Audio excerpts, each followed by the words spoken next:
अस्सलामुअलैकुम। आप सबको इग्निटेड कंसेप्ट में वेलकम किया जाता है। आज हम एक टॉपिक पढ़ेंगे जिसका नाम है मेथोडोलॉजी एंड डेटा। मतलब रिसर्च में तो जो थर्ड पोर्शन होता है रिसर्च पेपर में वो हमारा होता है मेथोडोलॉजी एंड डेटा, और रिसर्च थीसिस में जो हमारा थर्ड चैप्टर होता है वो हमारे पास होता है मेथोडोलॉजी एंड डेटा। हम दोनों को स्टेप बाय स्टेप पढ़ेंगे कि हम थीसिस में किस तरह मेथोडोलॉजी एंड डेटा लिखते हैं, इस चैप्टर के बारे में क्या क्या लिखते हैं, कौन से स्टेप हैं, और पेपर में कौन कौन से स्टेप हैं रिसर्च पेपर में। ठीक है, ये हमें कमेंट्स में स्टूडेंट ने बोला तो इंशाल्लाह आज हम इस पे बना रहे हैं वीडियो।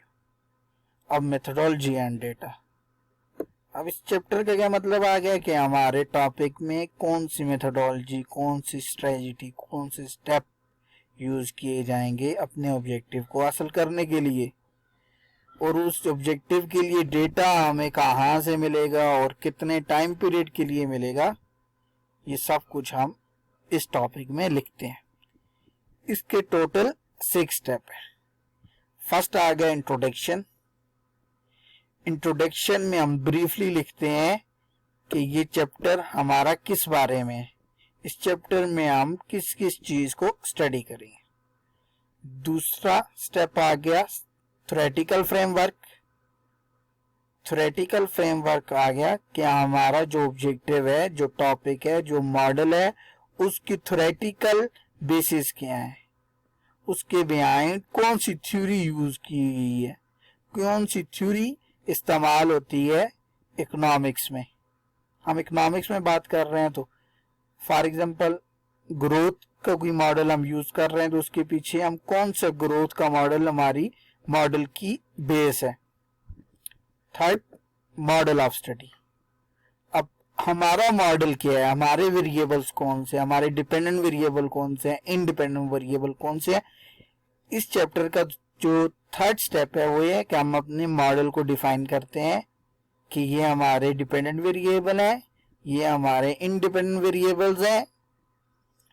उसके बाद जो हमारे वेरिएबल्स आगे उनको हम स्टडी करते हैं। स्टेप 4 इसका आ गया स्टडी। मतलब हम अपने वेरिएबल्स के बारे में ऊपर हमने मॉडल बना लिया, अब जो मॉडल में वेरिएबल्स हैं उनको वन बाय वन एक्सप्लेन करते हैं। रिसर्च थीसिस में डिटेल से एक्सप्लेन करते हैं और रिसर्च पेपर में ब्रीफली उनकी प्रॉक्सीज बताते हैं कि हमने फॉर एग्जांपल जीडीपी या ग्रोथ है, अब ग्रोथ को किससे मेजर किया है, जीडीपी से मेजर किया है या पर कैपिटा से मेजर किया है, कौन सी ग्रोथ के लिए प्रॉक्सी यूज की गई है, और उस प्रॉक्सी की को थोड़ा सा डिफाइन करके और कहाँ से उस प्रॉक्सी या वेरिएबल का डेटा लिया गया है। रिसर्च पेपर में हम शॉर्ट करके लिखते हैं, इतनी डिटेल से नहीं लिखते। उसके बाद इस चैप्टर का जो 5th स्टेप है वो हमारे पास आ जाता है इकोनोमेट्रिक्स टेक्निक्स। अब इकोनोमेट्रिक्स टेक्निक मतलब कि हमने कौन सी टेक्निक लगाई है जिससे हमें आउटकम हासिल हुई है, हमारे पेपर की या हमारे रिसर्च थीसिस की। दोनों की जो आउटकम है वो किस पे बेस कर रही होती है, इकोनोमेट्रिक टेक्निक पे। हमारे पास वेरिएबल्स होंगे, हम कोई इकोनोमेट्रिक टेक्निक लेंगे, फॉर एग्जांपल ARDL लेते हैं, कोई इंटीग्रेशन लेते हैं, हम अप्लाई करते हैं, हमें आउटकम मिल जाती हैं जो हमारे ऑब्जेक्टिव को हासिल करने में हमें हेल्प दी। उसके बाद जो लास्ट स्टेप आ गया इस चैप्टर का वो आ गया डेटा सोर्स। डेटा सोर्स का मतलब कि हमने डेटा कहां से लिया है, डेटा कितने टाइम पीरियड का है, डेटे की टाइप कौन सी है, इसमें हम इस चीज को बताते हैं। जो लास्ट स्टेप है डेटा सोर्स, उसमें हम बताते हैं कि डेटा कहां से लिया, कितने टाइम पीरियड के लिए लिया, कौन से टाइप का डेटा लिया। ये हमारे पास थर्ड चैप्टर के टोटल 6 स्टेप है। अब इन स्टेप को स्टेप बाय स्टेप डिटेल से स्टडी करते हैं। फर्स्ट आ गया चैप्टर 3। थीसिस में हम लिखते हैं चैप्टर 3 इसका फॉन्ट स्टाइल होता है 16 और ये बोल्ड होता है। और हम चैप्टर का नाम रिसर्च मेथोडोलॉजी भी लिख सकते हैं, मेथोडोलॉजी एंड डेटा भी लिख सकते हैं, या theoretical framework of model data and methodology, तीनों नेम यूज कर सकते हैं। जैसे हमने इस पेपर में, ये हमारा रिसर्च पेपर है, इसको ओपन करते हैं, ये ओपन हो गया। इसमें हमारा जो टॉपिक है urbanization, energy consumption, effect on CO2 emission, evidence from 8 Asian country using a panel data। अब इसमें हमने क्या टॉप दिया हुआ है, थर्ड पार्ट को हमने ये नाम दिया हुआ है the theoretical framework of model data and methodology. ठीक है, फर्स्ट स्टेप आप चैप्टर का नाम लिखेंगे। उसके बाद जो सेकंड स्टेप आ गया, ये चैप्टर स्टार्ट करने का फर्स्ट स्टेप आ गया, वो इंट्रोडक्शन आ गया। अब इंट्रोडक्शन में आपने क्या करना है, आपने ये बताना है कि आप इस चैप्टर में क्या कर रहे हैं। अब हम इंट्रोडक्शन लिख सकते हैं, this part of study discuss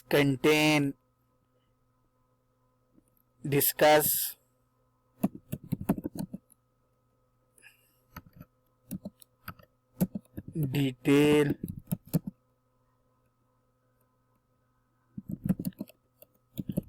theoretical framework, theoretical foundation,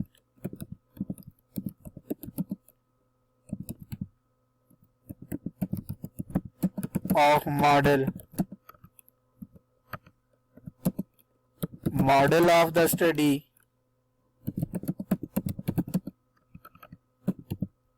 और हम इसमें क्या करेंगे, variable description, variable of the study, variables, and और क्या करेंगे,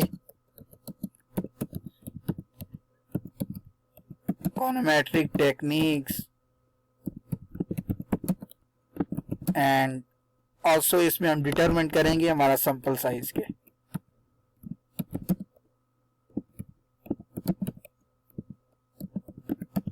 डेटा, ठीक है। इस चैप्टर में इस तरह ये एक दो लाइन का जो भी आप शॉर्ट करके, मतलब आप जो रीडर होगा उसको बता देंगे कि हम इस पोर्शन में क्या चीज डिस्कस कर रहे हैं, ये पोर्शन किस बारे में।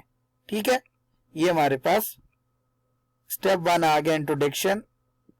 पेपर में आप शॉर्टली एक दो लाइनें लिख सकते हैं, हेडिंग देने की जरूरत नहीं है, लेकिन रिसर्च थीसिस में हेडिंग दे दें 1.1 इंट्रोडक्शन, थोड़ा प्यारा हो जाएगा, खूबसूरत हो जाएगा। उसके बाद इस चैप्टर का जो सेकंड स्टेप है वो हमारे पास आ जाता है थ्योरेटिकल फाउंडेशन, थ्योरेटिकल फ्रेमवर्क या थ्योरेटिकल बेसिस ऑफ मॉडल, जो भी आप नाम देना चाहें। अब इसमें हम क्या करते हैं, इसमें हम बताते हैं कि जो हम मॉडल यूज करना चाहते हैं उसकी थ्योरीज क्या है, उसके बिहाइंड थ्योरी कौन सी हम यूज कर रहे हैं, वो किस थ्योरी के ऊपर या किस मॉडल के ऊपर बेस कर रहे हैं। फॉर एग्जांपल, अब जैसे हमारा ये रिसर्च पेपर था, ये था एनवायरनमेंट के ऊपर इम्पैक्ट, अर्बनाइजेशन का, एनर्जी कंजम्पशन का और ग्रोथ का और फाइनेंशियल डिफरेंट वेरिएबल्स का इम्पैक्ट हम देखना है। अब ये हमारा एक मॉडल है। अब इसके पीछे बेस कौन सी है, इसके पीछे हमने बेस जो लिखी है वो लिखा है स्टूपिड मॉडल, स्टूपिड, ठीक है, stand for statistic impact by the regression on pollution, influence and technology. ठीक है, अब इसको ऐसे भी लिख सकते हैं, the study use stupid model.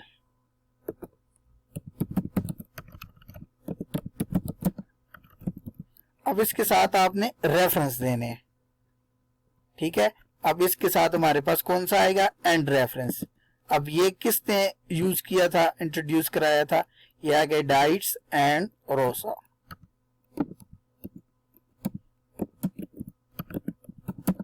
रोजा।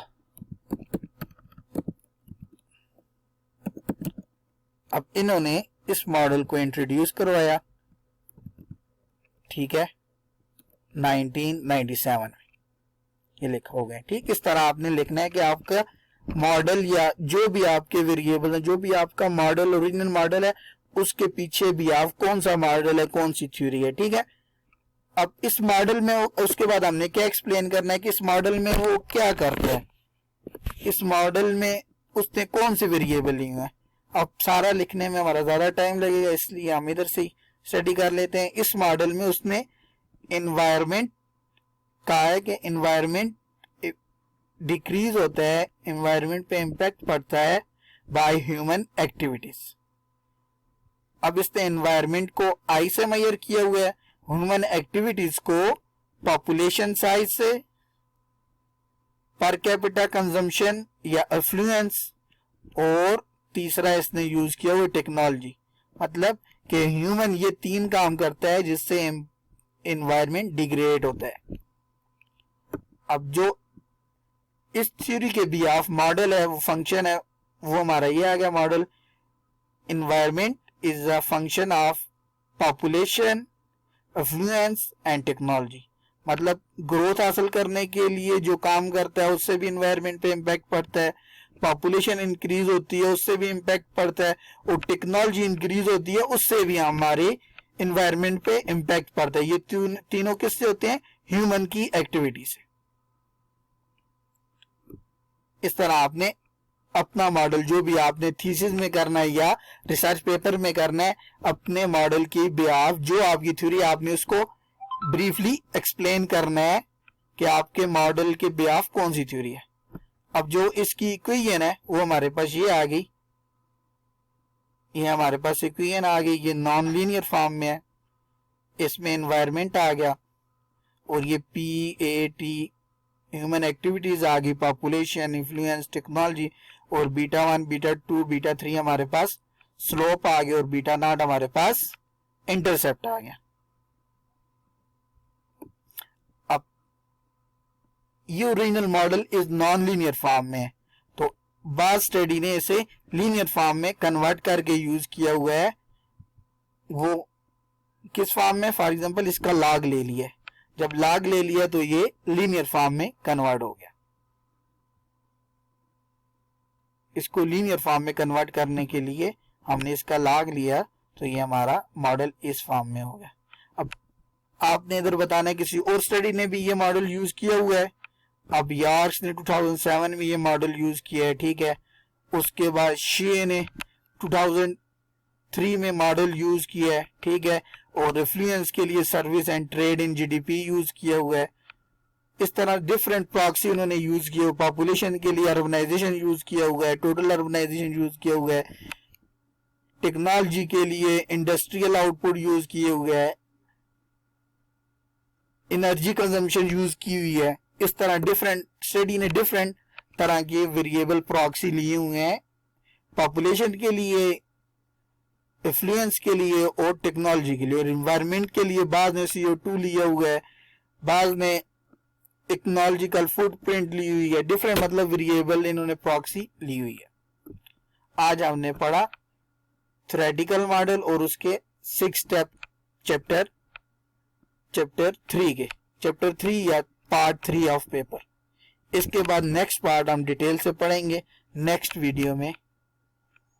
आपकी बहुत मेहरबानी जो आप हमारे चैनल पे आए, एंड अगर आपको और वीडियो या टॉपिक पे कोई वीडियो चाहिए तो इंशाल्लाह आप कमेंट करें तो हम बना देंगे। अल्लाह हाफिज़।